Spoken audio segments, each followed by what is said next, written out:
আজকে একটু বাজার যাই, মেলা দিন ধরে বাজার টাজার করি না, বাজার করি না। বাজারে গেতেছি,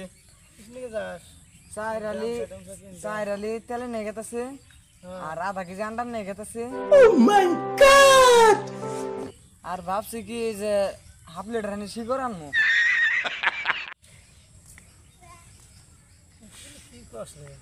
হ্যাঁ ওদের না বিডের মিন নাই কেন শুনলা, একটু খানা গে শিকড় মিকর যাই ঘুরে শিখে দিই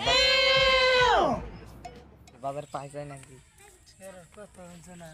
এখন আবার কি কও বাবা যাবে নিলাম 5 থেকে ডাক দেন না কেন কও কি করলে আবার কষা আধা কেজি ডিমের না গে আধা কেজি ডিম না ভালো রে শুনে যা দোকানদারের কাছে চাবি দোকানদার তুই বুঝবই না এলে জেলে লাগি দিব কি কমু পয়সা যারে কবি যা আধা কেজি তেল না রাখবো আধা কেজি তেল 4 এলে আন্ডা না রাখবো আধা কেজি আর কি করে এক প্যাকেট না কয় প্যাকেট তো রাখবো বুঝছস কি হ্যাঁ